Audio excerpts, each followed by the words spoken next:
Okay, here's my confession. I am not ready. Yes, Uh, sinabi ko na yan. But we are ah, ready. We are ready. there are two options. We are ready. Okay, the first option that we can do is I will go through with what I already have because I can only give what I have, like Peter said, right? That's number one. Or number two, it's been a while since we had a general Q&A. I mean, Okay. Okay. we are done with 9 chapters in the book of Acts. That is 1/3 of the book of Acts. So if we will just basically be covering anything and everything that Q&A. might still be hanging in your head. Kasi again, part of our calling is to, as the scripture says, to destroy arguments that are not in line with the knowledge of God. So, and that argument, by the way, is not only an argument of unbelievers. There are also arguments and thinkings that are not in line with the Word of God. Now, I will not say I am an expert on all areas of scriptures. Parang si Boboy, ang specialty niya civil. I believe sa architecture, meron na kayong specialty dan, di ba? Yeah. Kung anong klase, bahay ba or hospital ba or shopping Maganda. mall ba or that kind of thing. So in the same manner, and there's several of us here who's also very familiar with the Word of God. So, and you will always be encountering, by the way, when you share the gospel and or anything in scriptures, you will always be encountering people who might be not thinking the same way as you do. So when that happens, scripture says, be ready in season and out of season. But in this case, Romans 10, I am not ready. Okay, so again, those are the two options. I will just share with you whatever I have, learned so far about Cornelius, which is, I would say, 50-50 ang aking readiness with Cornelius. And or we'll just spend our time today in total Q&A and or opinions and those kinds of things that we would like to entertain. So, anong option nyo? A or B? Q&A, Mike. Q&A. B. Okay, what about the rest? Hi, Kim. Ikaw, Kim, anong choice mo, Kim? Nakamute ka. Hear the other choice. I only heard Q&A, Mike. Di yun lang ang choice mo. Kasi I'm here in Cebu now, Mike. Cebu I'm here ka? in Cebu. Okay. Kami ni Nona, nag-attend kami ng IDMC, Intentional Discipleship Making Churches of Wow.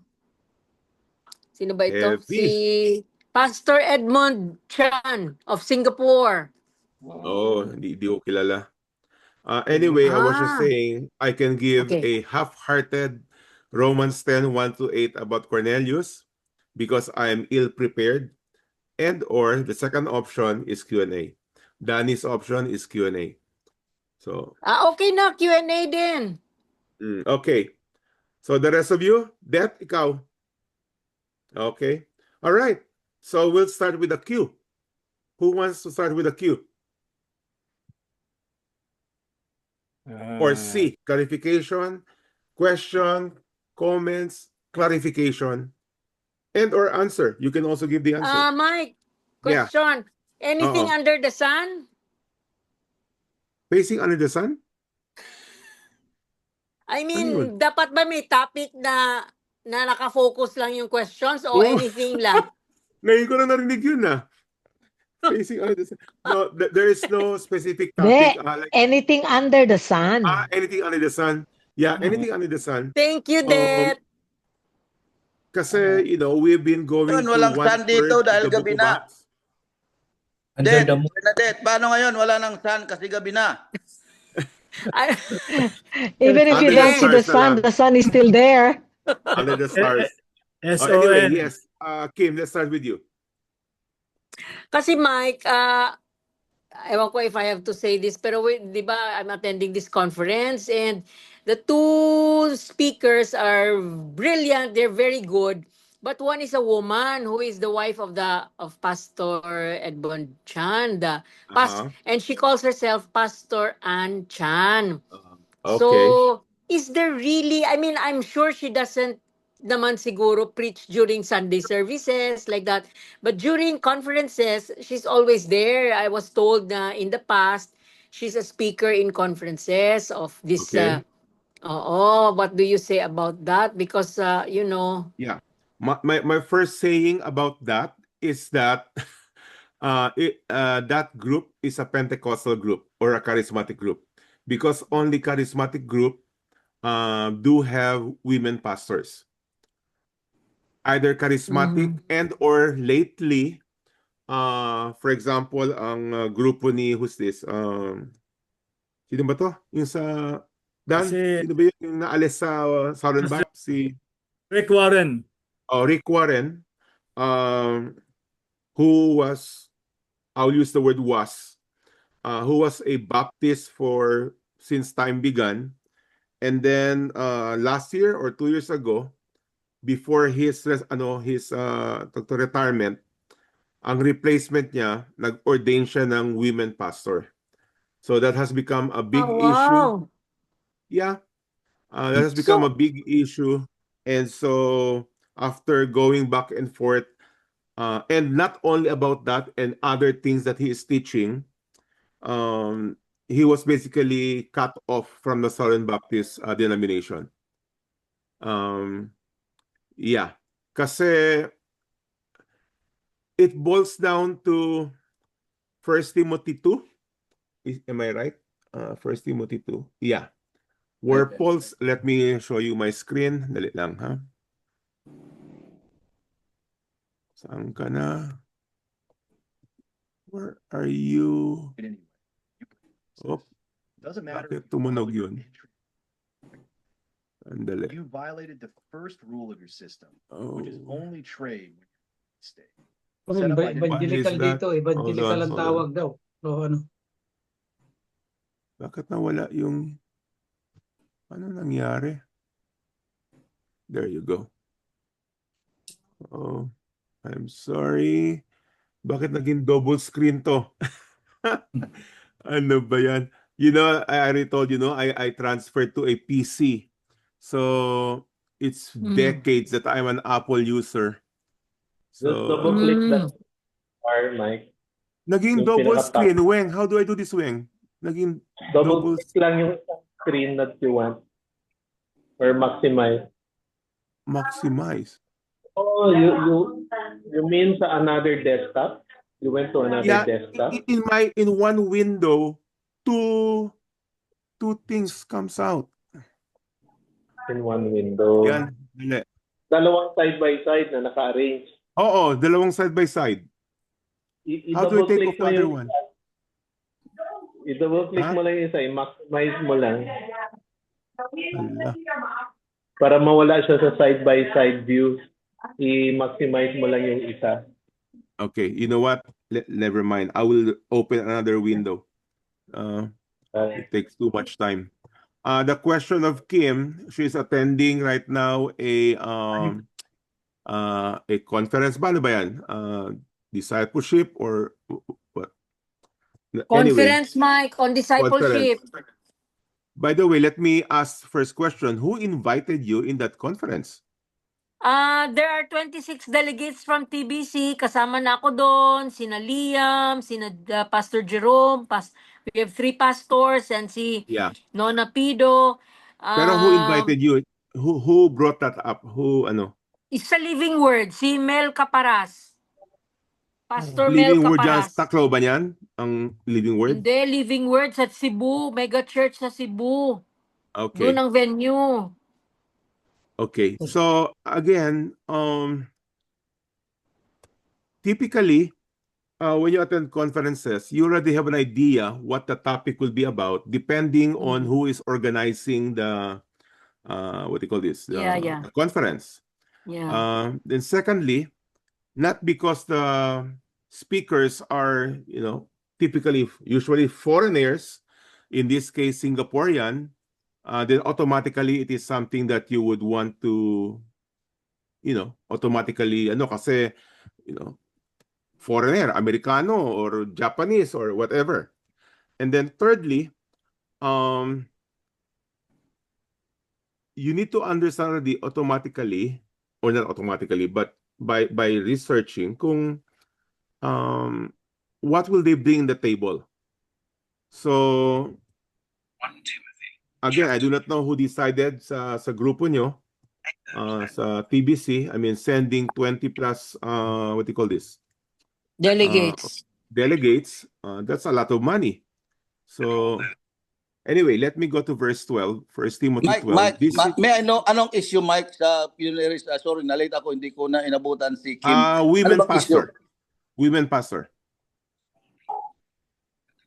Okay, so ang tanong ni Kim, about women pastor. So let me go to verse 12. This is the view. Okay, I'll use the word view of a reformed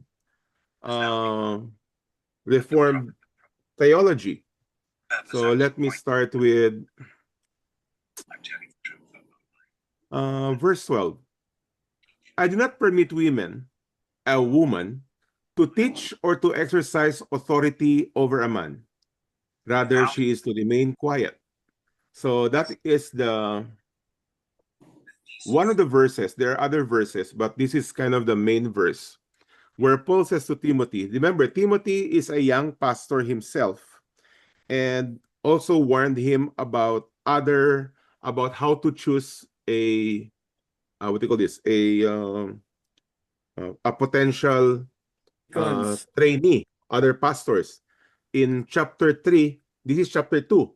So chapter 3, he puts a long list of the qualification of a pastor. But it actually begins in chapter 2, where Paul is already concerned for Timothy for selection of his potential pastor, teachers, and elders. So in chapter 2, he says, I do not permit a woman to teach or exercise authority over a man. Rather, she is to remain quiet. Now, this is very controversial because they would say, okay, that is the time when, panahon pa dati. Pero now things have changed. A lot of women are smarter, are more capable, are, what do you call this? They have the personality, etc. I totally agree. A lot of women, or maybe even more than men, are way smarter than men. But let's take a look on the reasoning of Paul. Why in the world did he say, I do not permit a woman to teach? Anong rason niya? Ano ba siya? Racist ba siya? Bias ba siya? Well, let's take a look. Verse 13. For. Now, that word for obviously refers to a reasoning. Ito yung bakit. Ito yung reason ko kung bakit. For Adam was formed first, then Eve. Now, let's stop there. This reasoning have nothing to do whether a woman today is smarter or more capable or more eloquent in her speaking. Rather, Paul brings the reasoning all the way back to the book of Genesis, when the time of Adam and Eve. So the first reason is, who was formed first? Now, if we look at the book of Genesis, women are, in a way, when God created humanity, man, he only created Adam. Eve was created later on when he saw Adam as being lonely and needs a helper. And the word helper is not like katulong sa atin sa mindset natin. Helper is to complete the person. So just like the Holy Spirit is the helper. So it's not katulong, okay? So because a lot of people have mistaken that. So that's the first reasoning. For Adam was formed first. And then second, and Adam was not deceived, but the woman was deceived. and became a transgressor. So second reason is still in the book of Genesis. It's nothing about the 21st century modern women, nothing to do with that. Paul brings us back all the way to the book of Genesis na it was because of the woman that humanity basically fell. So those are the two reasons that Paul gives, and they are all in the book of Genesis. Nothing to do with who's capable, sino mas magaling, sino mas matalino. It has to do with order from the Old Testament that women are not permitted to teach or to exercise authority. So the word here is authority. Obviously, we see examples of scripture because some will make an argument of there are women who teach, like who's this? We will go to that. It's the book of Acts. Yung mag-asawa. Anybody remember? They taught. Anyway, there's a woman who taught somebody else and basically discipled. So bakit ganun? Bakit pinermit yun? This is where again many churches has the argument that the word authority here is the main pastor because he is the one in authority. But bakit napunta doon? So yeah, that is basically the reasoning behind why women are not permitted in a reformed conservative churches. So Pentecostal, charismatic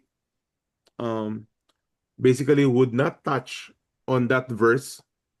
It's a taboo verse for charismatic people. It's like Isaiah 53 for the Jews. They would not touch on Isaiah 53 because it's quote-unquote controversial. So Kim, I don't know if that totally answered. Again, I'm not, Yeah. Mike, thank you for that. I just like to clarify something. Because you said you focused on the word authority. So kasi Yeah. itong woman pastor na ito, hindi naman siya ang authority. She's even there to help her husband who is the main speaker. So para siyang nag-a-assist. Yeah. She has her own topic. Again, so pwede ba yeah. yan na parang helper din siya? Again, I do not know the exact structure ng church nila. I do not know who they are. But I think the usage of the word pastor can easily be misunderstood. So I think if we continue here, that is chapter 2, no? Let me go to chapter 3. The same context. This is still in 1 Timothy. So he was speaking about pastors, elders, authority. And then in chapter 3, a few verses later, he continues. Anong qualification? Overseer is a pastor. So the saying is worthy, if anyone aspires, word anyone, kahit sino, lalaki, babae, bakla, anyone aspires, wow, to be in the office of the overseer, ang ganda niyan. He desires a noble task. Then Paul qualifies because it's not about your desire. It's not about your your gusto, your zealousness. It's not about that. Yes, it's a noble task, but then, therefore, an overseer. Now, ito na yung qualification. Hindi na. Hindi na to, because Paul says, must. Kailangan. It is not something that you play around with. Be above reproach. And then here you go, the second one. Husband of one wife. Husband of one wife refers to a man. Paul could have, we know that scriptures is precise in its wordings. If it were about what do you call this? just anybody, then he would have said, married to a spouse or one spouse. But the mere fact that he was the masculine male husband of one wife, and then he goes on the list. So that is another. And yeah, again, these are all in the context of choosing an elder. The same thing with again, it's a long list, mahabang listahan to. And then again, he repeats himself. Ano ba yan? There you go again. Husband of one wife. So yeah, and this one is even for deacons. That is why let's take an example for TBC, since you're part of TBC. TBC never had an elder na babae. Never had a pastor na babae. Why? Because TBC is primarily a Baptist church, and a Baptist church that is belonging to a denomination that I would say, a conservative Baptist church. Now, I don't know if all Baptist church have the same thing, but yun ang stand ng TBC. Now, I don't know of the rest of you on what part of a church you are part of. Si Reds, alam ko doon kay Pastor Joe, you're also a conservative group. But sometimes that word conservative is is a gray area. Some are, talagang very strict in those things. And then the other extreme would be, again, Pentecostal. The Methodist Church, by the way, kaya nag-split ang Methodist Church because they do not only permit women, but now they permit even homosexual. A certain group of the Methodist Church. Dito sa US, nag-split. Ewan ko dyan sa Philippines, pero dito nag-split ang Methodist Church. One is a more conservative Methodist and the other is liberal conservative. Their reasoning for why they permit women, or in this case, even homosexual, is because they would say, but all are sinners. So, sino bang pastor na walang sin?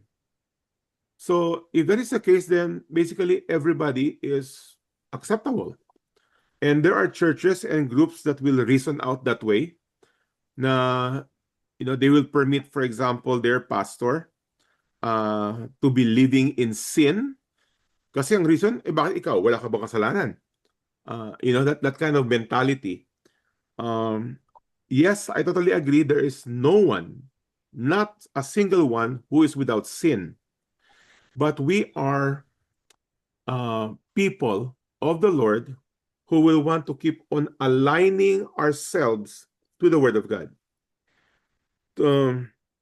Let me show. I'm supposed to show this to you today, which is the 1 Corinthians 10. Let me just read it lang. 1 Corinthians 10 says about the to destroy arguments that are not in line with the knowledge of God, with the truth. So, yeah, there are different churches with different views on different issues. But, I'll speak for myself. My inclination is that women are not to be pastors. Women can teach in scriptures, fellow women, and for children, but to have authority, especially over a local church, is given by scriptures exclusively for men. In the same manner as husband and wife, why does the husband have to be, the padre de familia? Because of scriptures. Now, can women lead? Of course, there are many women who are president of companies and managers of so and so. But the structure of scriptures is that the wife must be under the husband. That's the structure of scriptures. Does that mean that the woman, the wife, is lesser? No, but yun ang instruction. See, there are many things that perhaps we would argue with the Lord when we get to heaven. But Lord, ang tagal-tagal na nun si Eve. Mo, you brought it back to Garden of Eden, and then you will still bring. So, if I may speculate, why did Paul bring that up? I think it's also to remind people on the fall of humanity. Women, I'm sorry to say, but it's your fault. Okay? Yes, nag-agree sa inyo ang lalakis. Kaya you have to understand this, women. Women, you are so powerful. Kaya nga sabi nila, the man is the head of the household, but the women are the neck. They give directions. Yeah, no kidding. So that's why when it says you are the helper, you actually is completing the man. You know how wonderful it is for a husband to have a wife who is totally in line with scriptures, with their what do you call it, with their roles in the Christian household. So, ayun, Kim, I gave you a very long answer, pero Yeah, thank you, Mike.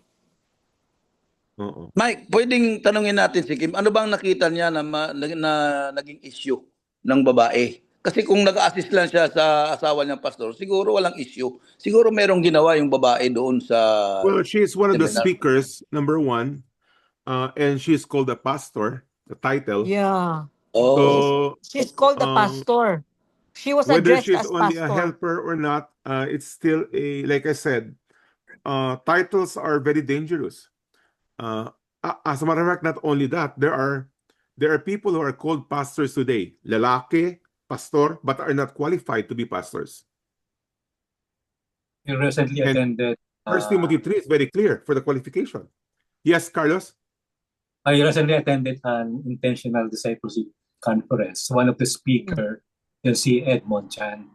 Pero the lineup of speakers, lahat lalaki talaga. There are no women. Yeah. Again, I'm not zeroing in on that group. Again, I do not know the church. I have no idea their structure. I do not know their theological background. But in general, because pastors are spiritual authority over a group of people. So that is where that verse is saying, I do not permit a woman in the context of spiritual authority over men. Now, there are examples in scriptures that women, actually kay Timothy, not Phoebe, si nanay niya tsaka yung lola niya are, passed the gospel through their generation.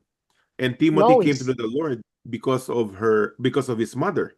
So obviously, yes, women can teach children, women can teach other women. But in authority, that is where I would say the boundary falls. But that authority, again, is gray area because some would say, hindi naman siya pastor. Ano siya namin? Women pastor, woman worship pastor. So that is where it that's the gray area. I think again, this is Mike. I think if she's a worship leader, they just call her worship leader. But to put another title of a woman or worship pastor, that is grayish area yan eh. And the reality is all overseers, all elders, the one of the other must be able to teach. And if you keep on calling people pastor, administrative pastor, worship pastor, baka kitchen pastor, or whatever else pastor, then we have diluted too much. frankly, kahit ako, I'm very hesitant for people to call me pastor. Because in a way, well, yeah, in a way, I'm pastoring, but also in another way, I would say not in a formal sense that I'm pastoring. So, yeah. Now, if we go, yes, Manix. Yun nga, nasabi ko na to, ano, na yung church kasi na inaatiran ko rito, yung pamilya ko pastora talaga ang umahawak, do ang head pastor is lalaki, yung asawa niya. Pentecostal? Evangelical ang tawag nila sa ano Yeah, pero evangelical is very general. When I say Pentecostal, Pero that's why I also use the word siguro ito. charismatic. Ito yung humiwalay sa GIL, naging ICM. Then therefore it's it's Pentecostal. Yeah, kung galing ng GIL. Kasi pag Humiwalay ito, tapos parang Baptist ang ginagawa lang ngayon, discipleship na hindi na parang sa GIL. Kasi ako galing din ako ng GIL pa sila. Pero it does not matter if you are doing other things correct. Kasi sabihin nila, okay, parang Baptist magturo. What is Baptist? I mean, kaya nga kahit sa Baptist, meron tawag sila Bapticostal Kasi Baptist, pero ang the way they teach is parang Pentecostal. Kaya sabihin nila, Bapticostal. No, we really have to define exactly where you stand. In all our studies, okay, so far, and you have to watch me on this, our structure and the way I teach is what you call Reformed theology.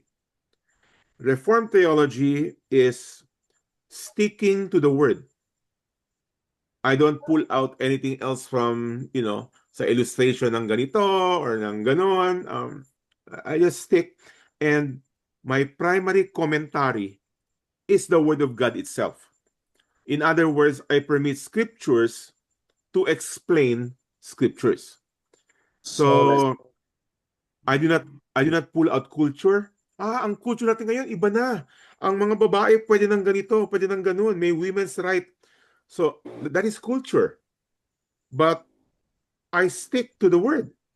This is what the word says. I might not fully understand it like many other things in scriptures, but God said so.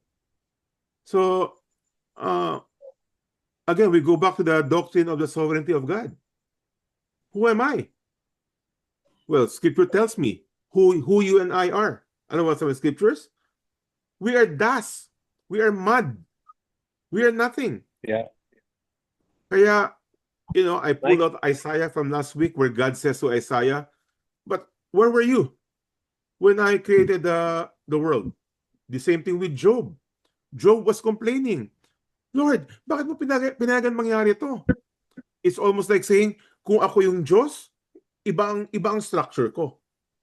But then God answers, 4 chapters in the book of Job, 38, 39, 40, and 41. 4 chapters. God was arguing with Job. But Job, where were you when I hung the stars in the universe? Where were you when I measured the foundation of the world? Well, those are all, questions that basically saying, no, you were not there. No, you don't know. When you have your hands up. Yeah, well, you said it well, no? Yung basis natin for truth is the Word of God itself, no? So, yun ang gusto kong sabihin kanina, that when a person is anointed with a title, a woman is anointed with a title of pastor, then sabi mo dati, yung mga spiritual antenna natin medyo nag-alert, di ba? So we be a little careful and worry and become Bereans talaga, no, strictly Bereans when there are things like that siguro happening before us. And gusto ko lang idagdag siguro para magkaroon ng konting ingat pa kasi they're in the conference, and then these are very good speakers, I'm sure, no? So yung iba kasi ang framing ng kanilang teaching or theology is parang programmatic, yung parang meron silang mga programs na parang ine-espouse na susundin nyo to, step 1, step 2, step 3, and then it's usually very pragmatic. and it's secular based, no? It's based on yung mga strategies sa management, on how to influence people, how to enlarge your church, and then ganyan, no? And another one is the human-centric framing. Ibig sabihin, para bang you always start with ourselves. So, like, di ba, yung kay purpose-driven life, ano yung purpose mo? Ano ba yung ginawa ka ni God for? You find your purpose, right? So, what is your significance? What is your mission? What is your fulfillment? But what we are learning, especially with the sovereignty of God that na-explain mo, is we really begin with God. At sumusunod tayo sa kung anong ine-establish ni God, kung anong inuutos ni God, anong dinidecree ni God. We don't begin with ourselves, and then we find things in scriptures that will nourish that will feed that. Reverse, no? Reverse. Reverse. So if the conferences, may mga wordings na ganyan, then we just, let's just use our antennas. Yeah. Spiritual antennas. Exactly. And Kim, if I may add also to this, no? The size of the church is not equivalent to authority of scriptures. I repeat, the size of the church is not the authority of scriptures. You could be the largest mega church, but still be in error. And there are many mega churches that are basically in error. You see, in scriptures, we are not told to be quote-unquote successful. That is not our calling. Our calling is to be faithful. So, good and faithful servant. Come in. So, we were never called to be good and successful large church pastor or leader. No, we're not called for that. You might be, and imagine to, si Ananias. Ananias, when God says, go to Saul and, share the gospel to him, at first, Ananias, pero Lord, ano yan si Saul, yan ang nagkukulong ng mga tao. Why are you sending me? But yet, Ananias stood up and went to Saul. And so the scales from his eyes of Saul fell and received the Holy Spirit. Now, Ananias have no congregation, have no, a medal of, the Christian of the Year. Only one thing, faithful. Because of Ananias, in human standard, humanly speaking, because of Ananias, Saul came to know the Lord. And because of Saul, millions of people, including for you and I today, are influenced because of the writings of Paul. So, faithfulness, your little obedience might not have the, might not be caught up by the world, will not be appreciated by the world. But what, si Dan nagsabi, Dan, last week you said, we only want to honor and please one, God alone. And the only way to please God is to know what He says.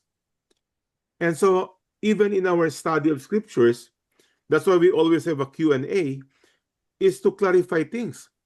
Ano ba talagang sabi ng scriptures? So, again, the largeness of the congregation does not mean that the person is in line with the Word of God. Kahit the most, structured denomination, kahit siya pa yung president ng denomination, it does not follow. Now, most of us, if not all of us, came from the Catholic Church. We always presume that what the priest says is correct. Pag hindi pa yung pare, hindi, si Cardinal so-and-so. Hindi, sabi yan ni, ano po mas mataas sa Cardinal? Whatever the next position. No. Our authority is the Word of God alone. Now, let me go back to Rick Warren, who is the pastor of a mega church. And there are so many followers from all over the world, even from so-called evangelical churches. Now, when he, ordained women pastor, he was called by his denomination, the Southern Baptist Church, Southern Baptist. Now, Southern Baptist is a conservative denomination. But even though Rick Warren had many issues in the past, Southern Baptist would not, what's the word, call him out because the ang church ni Rick Warren, ano ba? Anyone? Pangalan? Saddleback. Saddleback, okay. Saddleback Church is the largest church under the Southern Baptist denomination. That's the largest. So that's why even the leaders of the Southern Baptist are very hesitant. Are we going to confront Rick Warren or not? But anyway, there was a discussion and so on, and he was called to explain his actions because since the start, he was not ordaining pastor except this recently. So when he was asked, okay, explain yourself on why you ordained women pastor. A pastor of a mega church, quote unquote, successful mega church, Rick Warren, pulled out Galatians 3. He said, okay, here's my reasoning. Remember, if you are in a, especially sa mga denomination, you always have to prove yourself from scriptures. Not what you think, not what other people say, but from scriptures. So here's what he pulled out. He pulled out Galatians 3, verse 28, where it says, there is neither Jew nor Greek. There is neither slave nor free. And then here you go. There is no male or female. So sabi pa ni Rick Warren. Okay? Board of Elders ng Southern Baptist, Scripture says that in the New Testament, there is now no more difference between man or women. Why? For you, lalaki or babae, for you are all one in Christ Jesus. And so if you are one in Christ Jesus, then you are all Abraham's offspring, heirs according to promise. You are all the same. Correct? Tama yung sagot niya. Except it is out of context. Again, siguro nagsawa na kayo sa kakasabi ko nito. Context is very important when you clarify and explain scriptures. What is the context wherein Paul said there is now no difference? Well, very easy. Just go a verse or two before that. Okay. Let me start with verse 23, where the paragraph begins. Now, before faith came, we were held captive under the law, imprisoned until the coming faith would be revealed. That is Christ Jesus, faith in Christ. So then, verse 24, the law was our guardian until Christ came, in order that we might be justified by faith. So what's the topic? Justification, becoming righteous. But now that faith has come, we are no longer under a guardian. For in Christ Jesus, you are all sons of God through faith. For as many of you as were baptized into Christ have put on Christ. Then verse 28. There is neither Jew nor Greek, slave nor free, male or female, for all of you are one in Christ. What's the context? Salvation.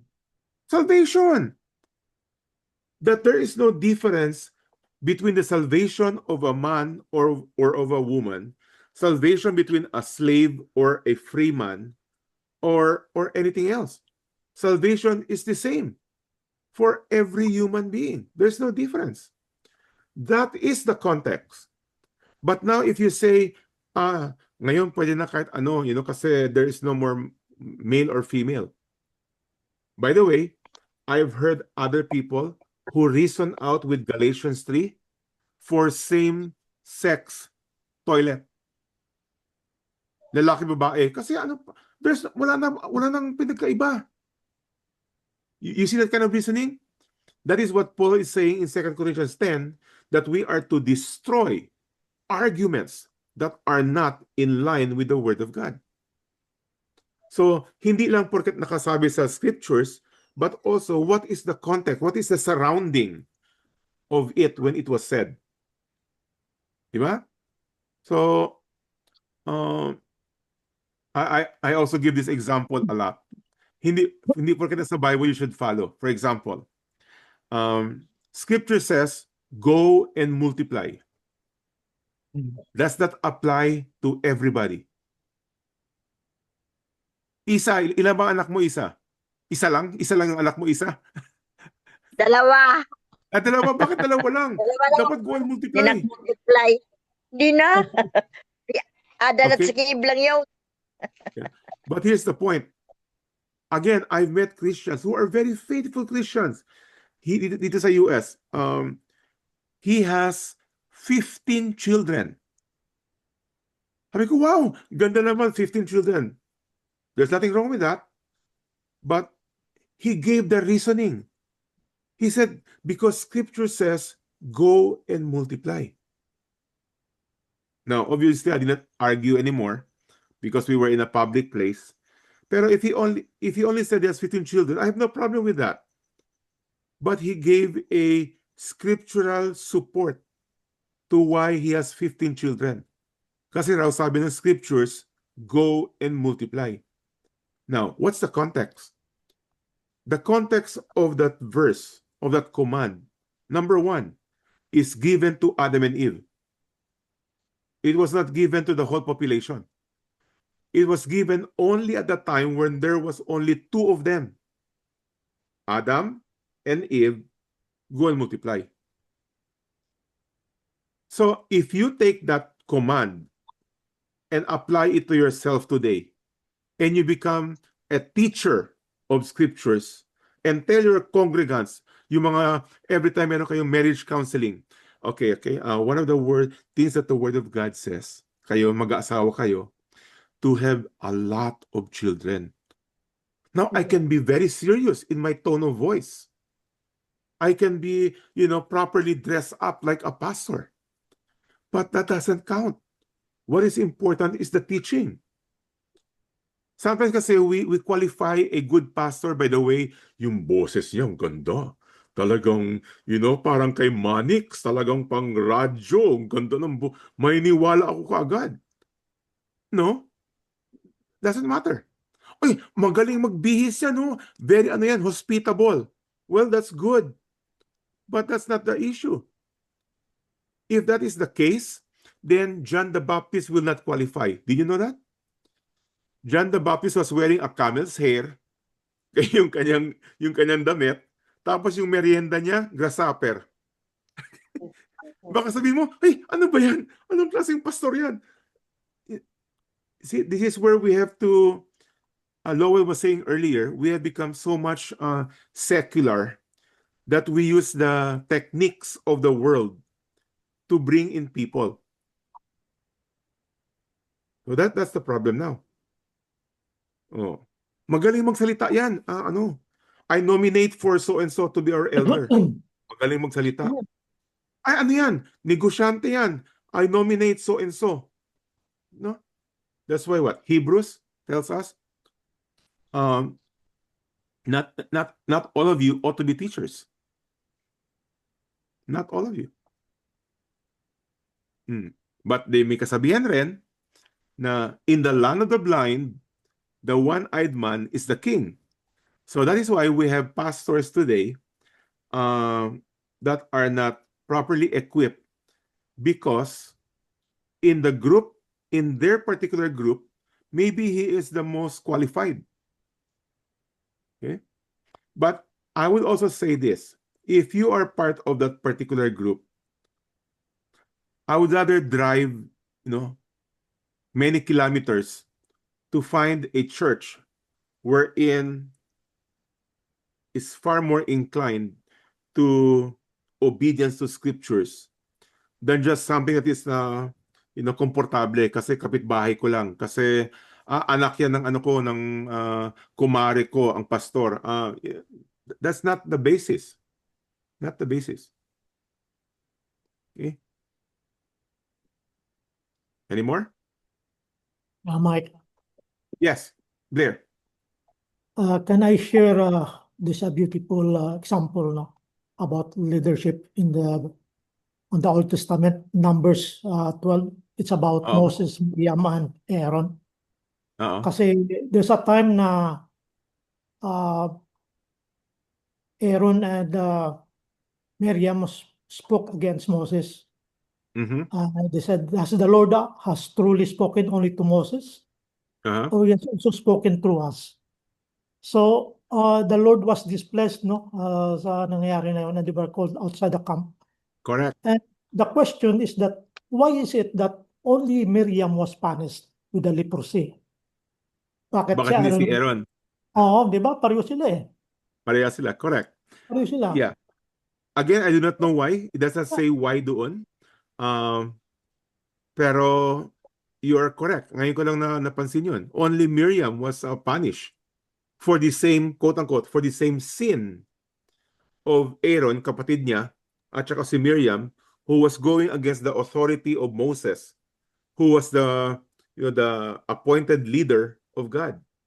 So, again there, we can speculate na baka dahil babae siya, but the commandment, by the way, of that women elder leader is in the New Testament.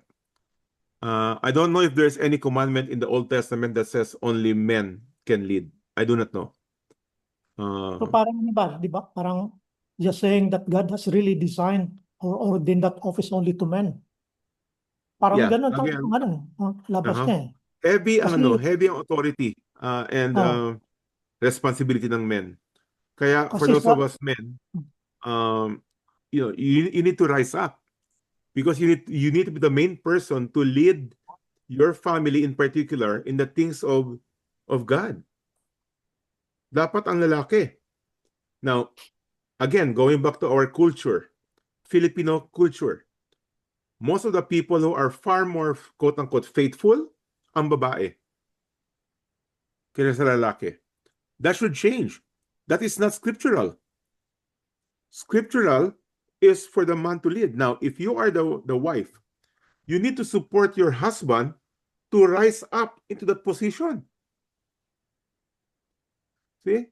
Paminsan kasi we always nag-give up rin. Parang pag, let's say you pray for a meal. Let's pray. Sabihin mo, pa, or honey, or whatever you call your husband, please lead us in prayer. You encourage because you are the neck, remember? The man might be the head, pero the woman is the neck. Eve was able to convince Adam to eat the forbidden fruit. Okay? Ganun ka-powerful ang babae. Kaya sa babae, you really have to take note of that. Yeah. In your example, Mike, it was still the wife who gave the instruction to the husband, and the husband just followed.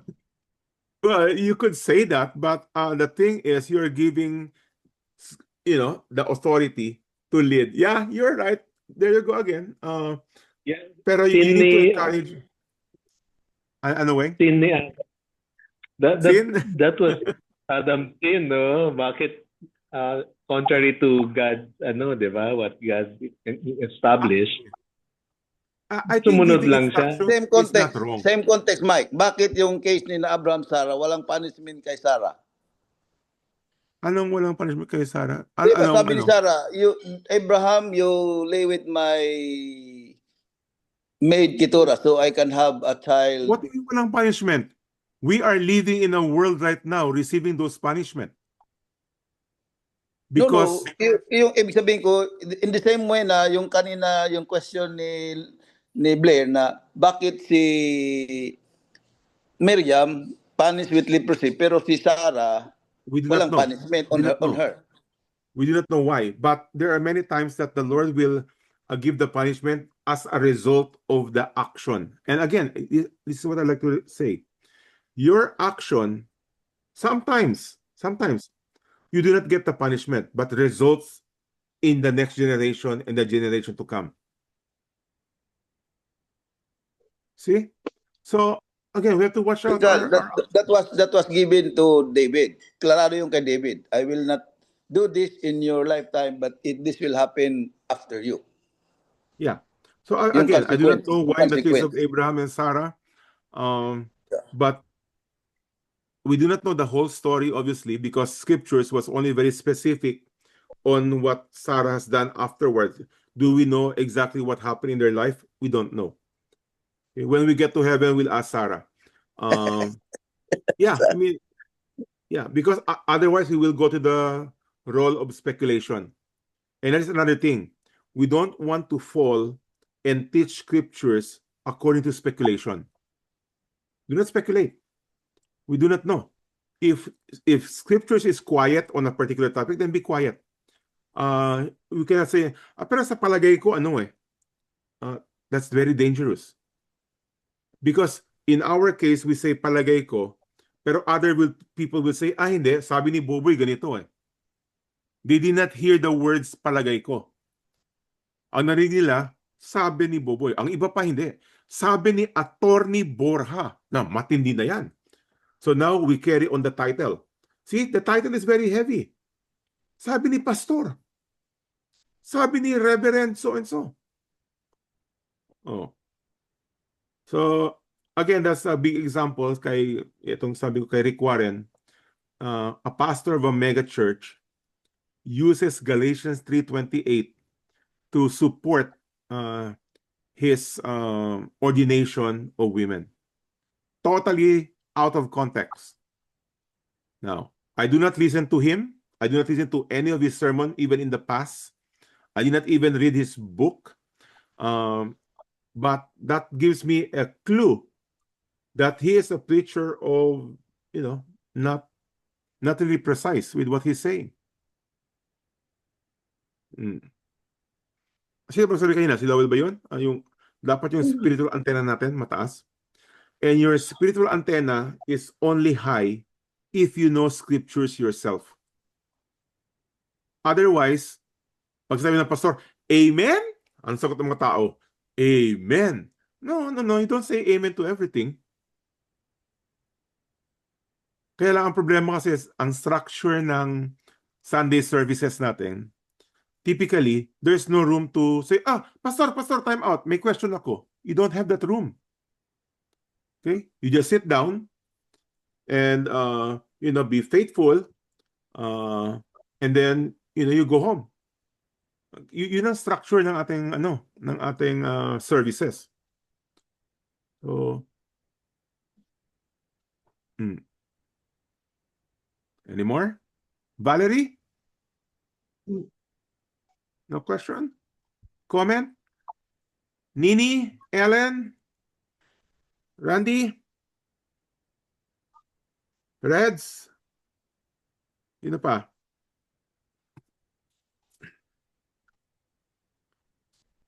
So si Manix, naputol na si Manix. So Manix, when in Tacloban, he was with TBC. Now he moved to Barcelona. And as he mentioned, his family, including his daughter, is one of the leaders of the church that they attend.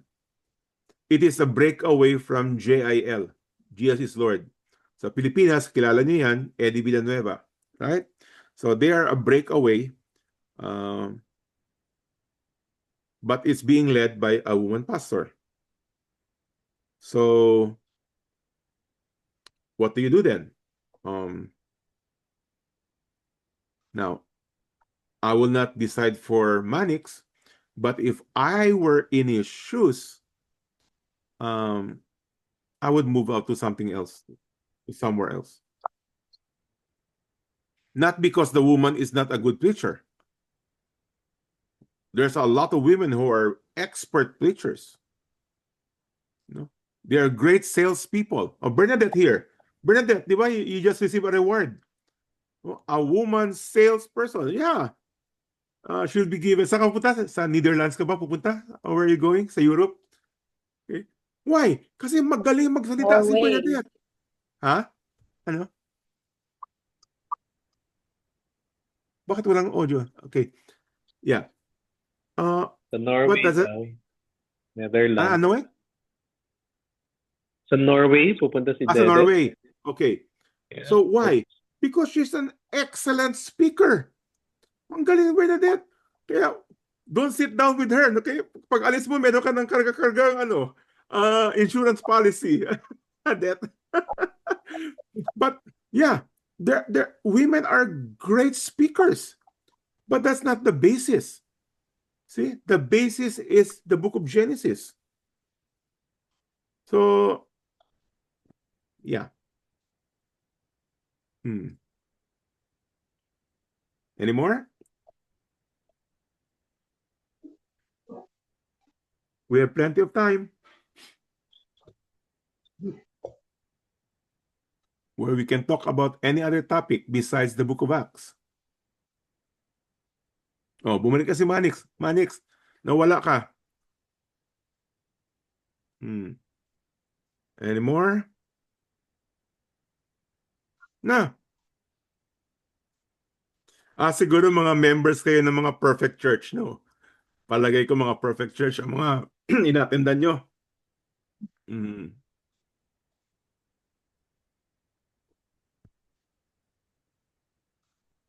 So, yeah, is there a perfect church? Of course not. There's none. Just like a pastor, is there a perfect pastor? No, there's none. But you would want to put yourself under the authority of a pastor, of a leader, a spiritual leader who is striving hard to obey Christ, who is humble enough to admit when there is something that's wrong, to be open, to be pointed out for his lack of whatever area in his ministry. That's why Timothy says, Paul says to Timothy, all scriptures is God-breathed and is useful for teaching, for correcting, for rebuking, and training in righteousness. So what's the authority? Scriptures. Not the smart person. Okay? Not the powerful person. Scriptures. Here's where now the Reformed theologians will say sola scriptura, which is Latin for scriptures alone. Not the government, not not the hierarchy, scriptures alone.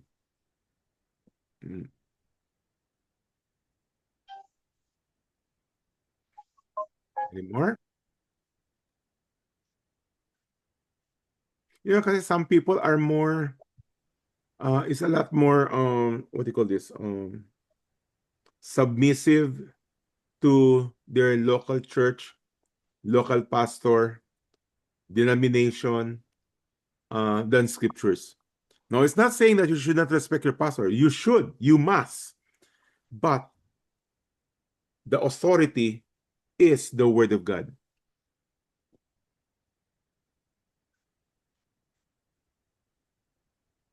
And, if you find an error and not in line with scriptures, maybe you would want to approach your pastor and or the board and ask the question, pastor or board, bakit tayo may women pastor? You see, the thing is this, many churches, denominations don't even know why they believe what they believe. It just so happened na ganyan ang pinanggalingan ko, kaya ganito rin kami. See? That's typically what happens. Kaya kanina, sabi ko, before a lot of you came in, si Boboy dito is a lawyer. Anak niya, lawyer rin. Sabi niya pa, kasi nasa pamilya yan. Si Danny is an architect. Mga anak niya, mga architect din. Bakit? The influence. See, the influence.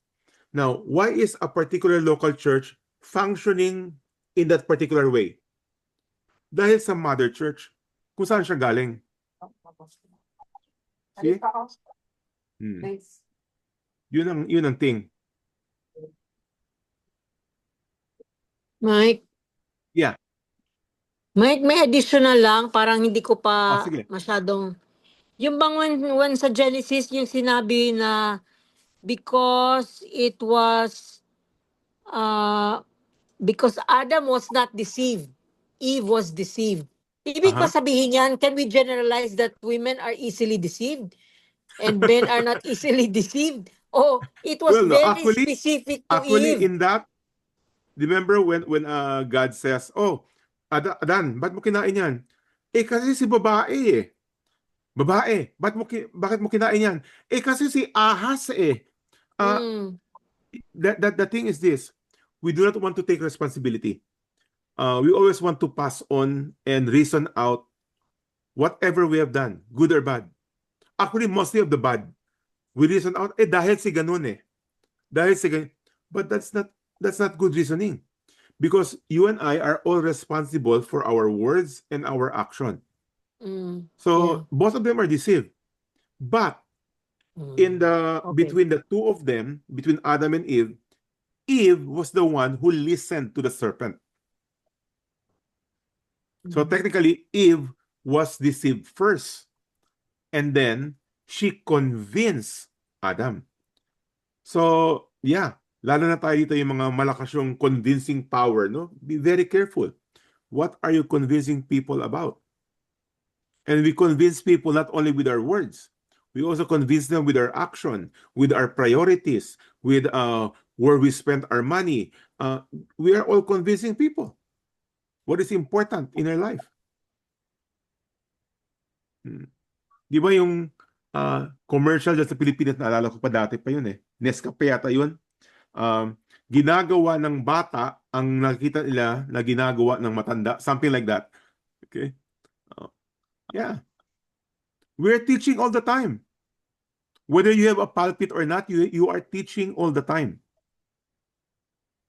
Ang ginagawang mali ng matanda ay nagiging tama sa mata ng bata. Ay tama sa mata ng bata. Yun. Exactly. Tayo lahat ng matatanda, ingat, no? Kasi akala ng mga bata, tama. No. See? Yes, Dan. Okay, 2 questions. May iba ko lang. It came out during our discussion sa grupo namin. First thing, the question was, why was Jesus baptized?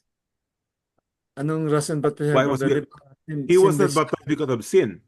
He was not baptized to be reconciled with God.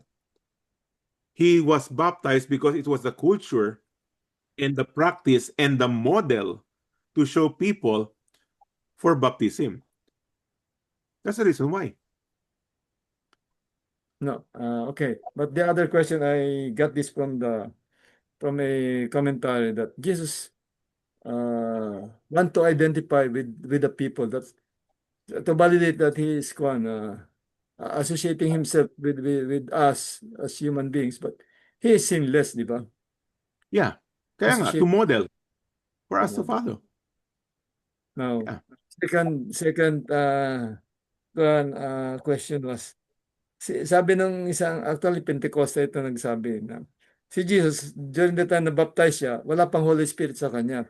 It's only that time when God's, like a dove. Jesus does not need the Holy Spirit. He's not like he needs to receive the Holy Spirit because they are the triune God. Father, Son, and the Holy Spirit. Jesus was not, if he was only a man, and by the way, there are religious organizations that says that Jesus is only a man. He's a good man, a good teacher, a good prophet, and so he needs the Holy Spirit. No, Jesus did not need the Holy Spirit.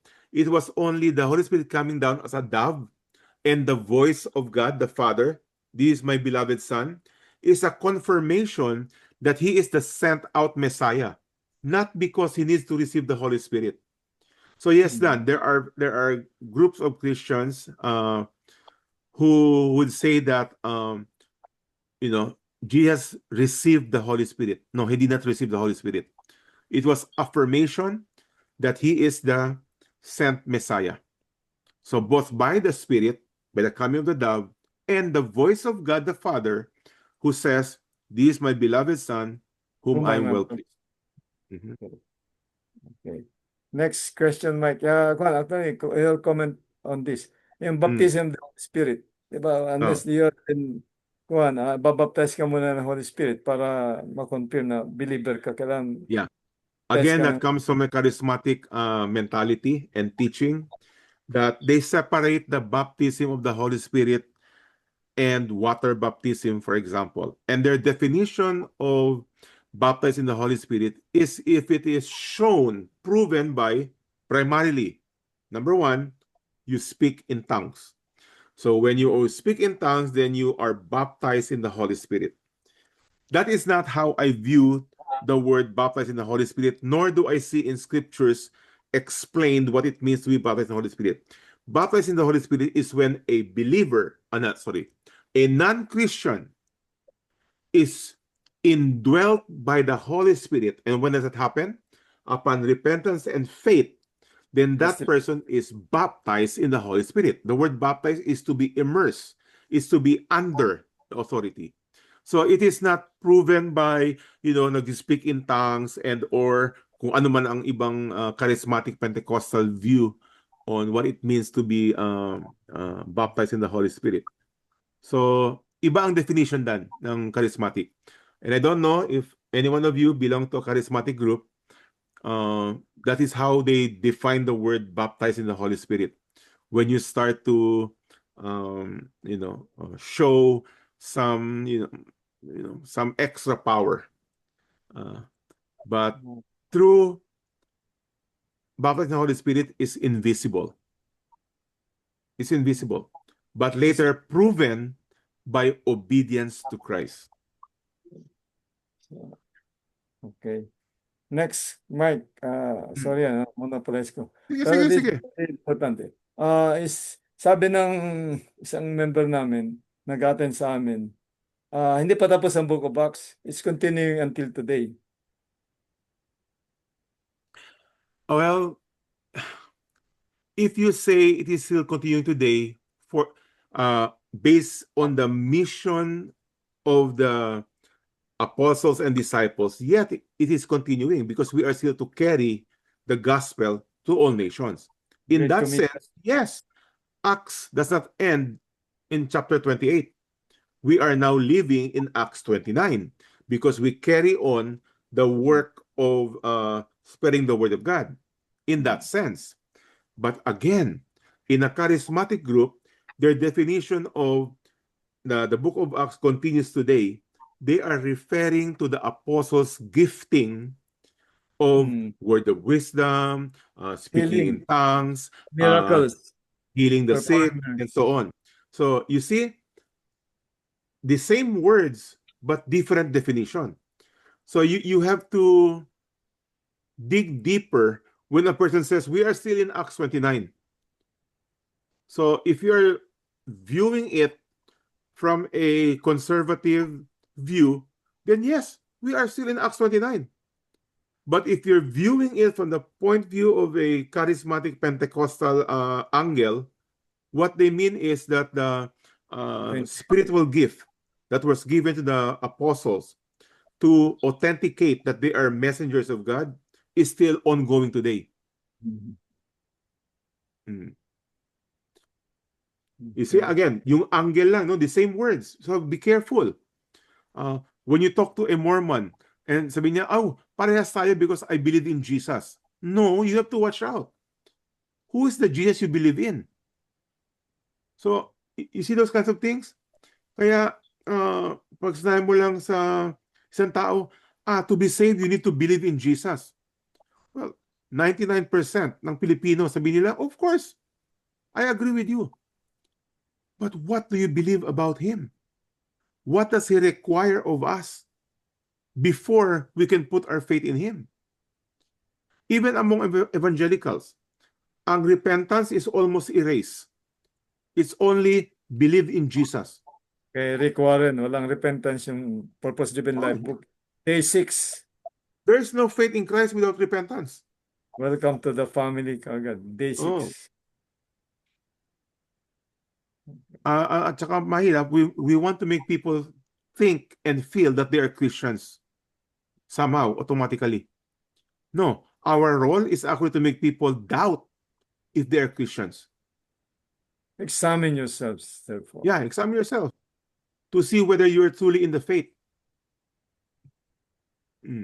Pero tayo kasi, we don't want to hurt the feelings of people. You know, we don't want to be ostracized. Then, okay, kapatid, brother, wow. Mike, comment again. There was a time when I was about to preach. Sinabihan ako ng pastor namin na huwag ka mag-preach about sin, saka about examining their faith kasi you are creating a doubt in them. So, hindi na ako nag-preach. Ayoko yung, hindi ko pinalit.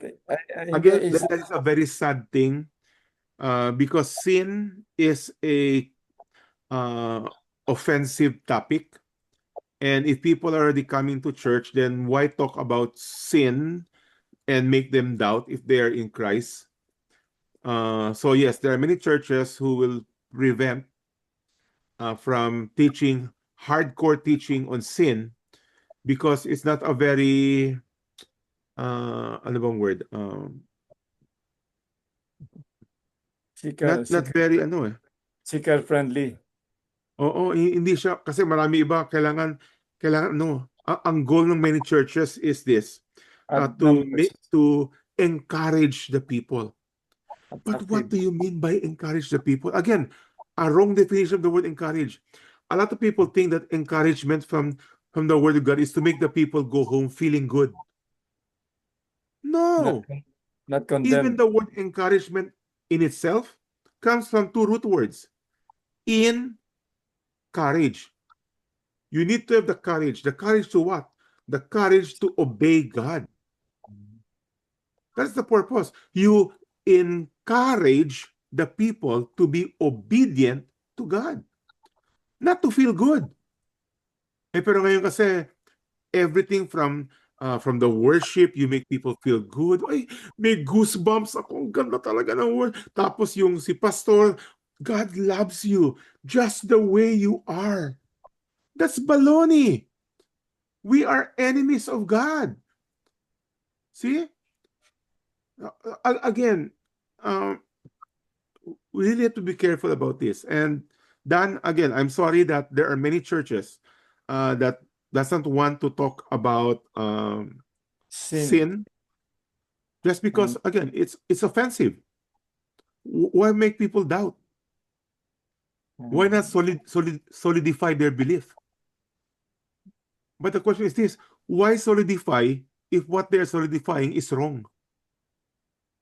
Habang malambot pa yung semento, ano mo na, gawin mo na kailangan gawin kasi pag tumigas yan, mahirap na.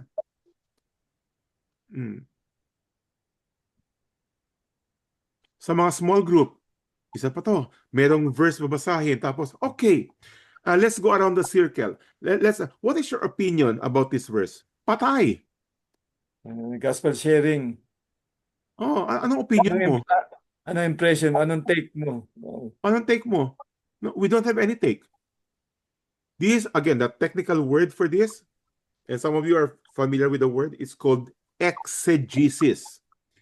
Exegesis is a terminology, a word that says you pull out what the word is saying. You don't try to put in, which is the reverse.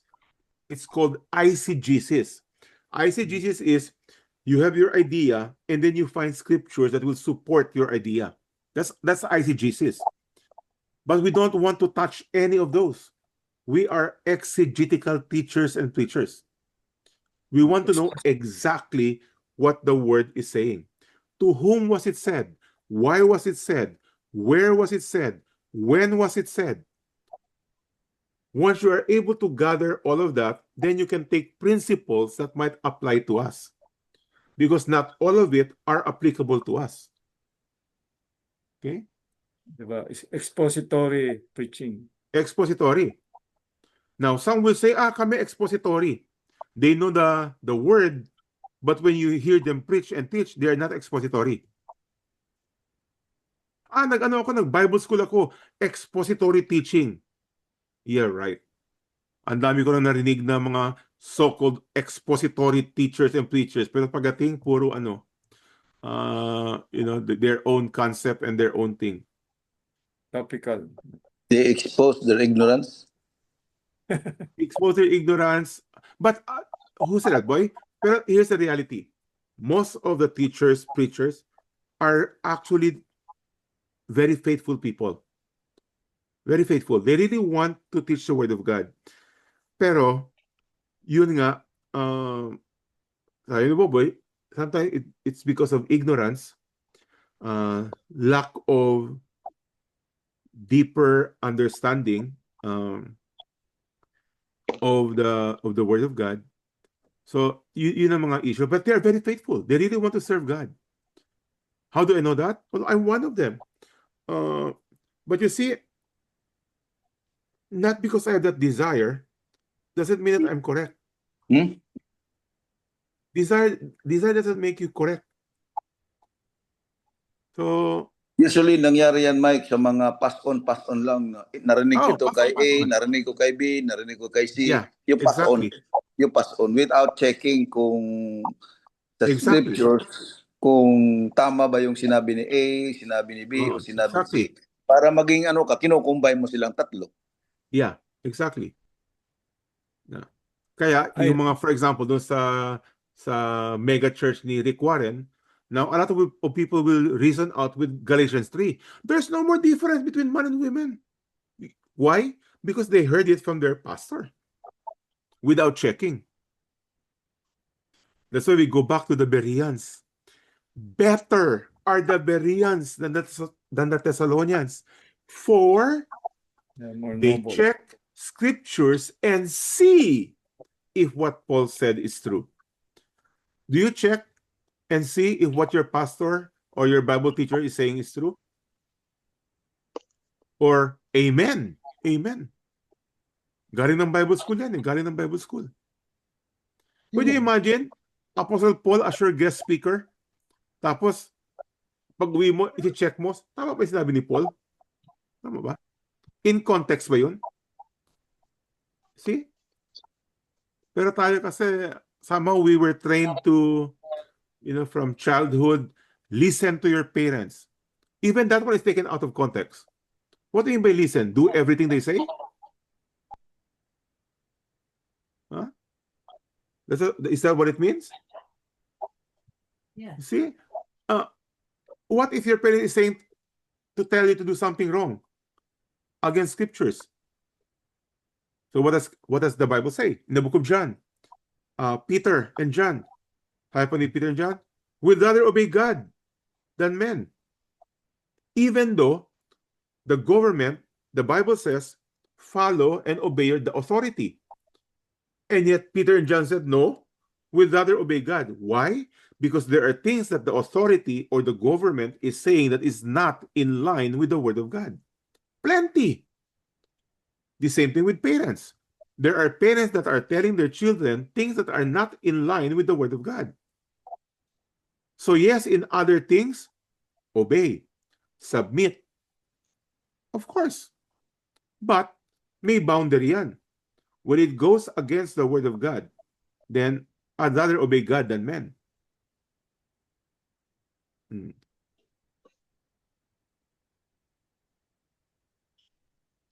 Wives, submit to your husband. Yeah, when it's in line with the Word of God. There's a boundary. See? Reds, meron ka bang tanong, Reds? Tatawa lang ako sa mga sinasabi mo. Yeah.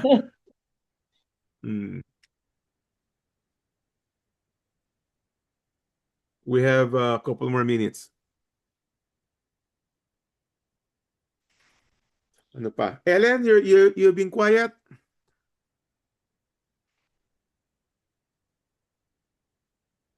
Any more? Just listening po. Listening? Okay. Good. Yeah. So even dito sa Bible study natin, I'm not the authority. Scriptures is the authority. So the moment you see me quote a verse out of context, not precise, then question, bakit mo sinabi yun, Mike? Bakit mo sinabi na ganito, ganito, ganito? Okay?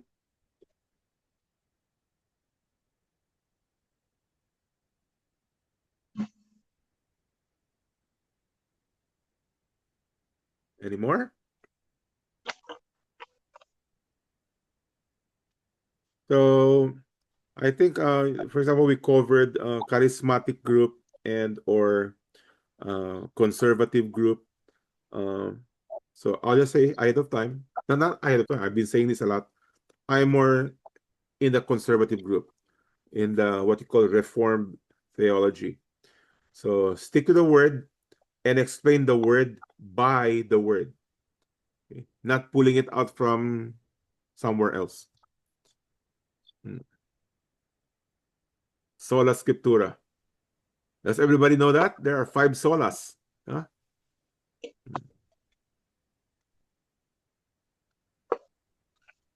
But Okay. Mike, Yeah. Sino will yun? it have something to do their salvation na hindi through church itong hindi faithful ang interpretation sa scripture? So will it affect their being a believer, their being a Christian, their being their Exactly what was said na hindi in line with scripture. Exactly what? Anong sinabi? yung about women pastors ba, Mike? Every church has errors. All churches have errors. There are some true churches that have genuine errors. Okay? There are plenty. Okay. Now, whether this church is a true church, true believers, again, I do not know who they are. I have a lot of Pentecostal pastor friends. Okay. Now, I truly believe that, at least with my friends, I know that they're truly in Christ. Okay. But they have spouses, yung wife nila na quote-unquote pastora. Are they saved? I guess so. If you truly have repented and truly put your faith in Christ alone for your salvation. Are they in error? Personally, I think so. They are in error because they have not properly exegete the instructions of scriptures. That is, how would I say? There are true believers, true teachers who have plenty of error. Plenty. Okay. So, but their salvation is a different issue. Okay. It is the doctrine of Soteriology. So, yeah. Okay. If you have the influence and the chance to ask the question, especially if you're part of that local church, then ask the question, Pastor or board, why do we do this? Yeah. That's Okay? yeah, I Or, really want to know. sometimes, yeah, ask them. But I agree with you that Rick Warren's explanation is really erroneous. It's really very. out of context. Yeah. Totally out of context. And that is a mega church pastor. Okay? So, watch out. Do not think na, ay, ano yan, pastor talaga yan. Kasi ganito. Nagsulat pa ng maraming libro yan. Wow, best-selling book yan. Yeah, I know of a friend, Mike, na he came to Christ because of PDL, Purpose Driven Life, authored by Rick Warren. Yeah, I mean, most of us came from the Catholic Church. We came to know the Lord because of our background in the Catholic Church. We believe in the Bible. We believe in the Trinity. These are all influence of the Catholic Church. But actually, let me give a little glimpse of Cornelius, which is supposed to be our topic today. Cornelius. Cornelius was a devout man. He was God-fearing. He was prayerful. He was giving alms. But he missed one thing. He is not saved. So you can be correct in many other areas of life, but wrong in one area. So it is not the basis for salvation. In area that really matters. In the area that really matters. Exactly. So, ganun. Okay, we consumed our hour and a half. Woo! Yay! Nakascape ako. Kasi I didn't want to teach today if I'm not, fully prepared. There were a lot of things that, went this past week. So, hindi ko na, and then I was very focused in doing our devotionals. So that's the thing I do every day, the whole day. I am now in number 47 or 48 sa devotionals natin. Tapos na yun, it's all ready, pero I'm releasing it one a day. Okay, one a day. So, gusto kong tapusin na yung 365 para, para ready na yun. Okay. Final. By the way, are you taking advantage of that? I hope you're following that. Starting with chapter devotion, I think 35, I believe. 35 upwards, I'm a little bit heavier in my devotional. So medyo mas malalim. Okay. So yung typical 3 minutes ngayon might be about 4 minutes, starting with 35 and upwards. And you will notice it is a lot more inclined now to the Reformed teaching. Kasi ngayon, parang generic. It's even if you're not Christian, pwedeng parang, uy, ganda ng devotional, kahit hindi ka Christian. But I really would want to focus this devotional for the sheep of the Lord, that you are truly already in Christ. This is a devotional for Christians. So I get to touch more issues na mas malalim, kumbaga. Very light, but still, I will use the words like Sola Scriptura, election, okay? Kasi most devotional will not use those words. Pero tayo naman, this was meant for you and for those who are already in Christ. And hopefully, pag share mo sa ibang tao, they will ask the question, oy, ano ba yung sinabi doon na election? Ano ba yun? Then you will have a chance to explain it. Okay? 2028 pa election, Mike. Ano, no? Sa Philippines, 2028 pa election. Yeah. Okay. Yeah. And by the way, FYI, the subscription on that particular devotionals have increased since we started, 20 days ago, has gone up by 500 subscribers. So I don't know where they came from. Mostly siguro from the people that you shared it with. So praise the Lord for that. So we have over 1,000 subscribers now. So hopefully they get to hear because I post it every day. So if you're a subscriber, it automatically, informs the person. So again, do your part. I've done my part. I created those devotionals, and do your part. Share it to as many people. Okay. All right. So why don't we close? Sino gusto mag-close sa atin? Pwedeng babae ang mag-close.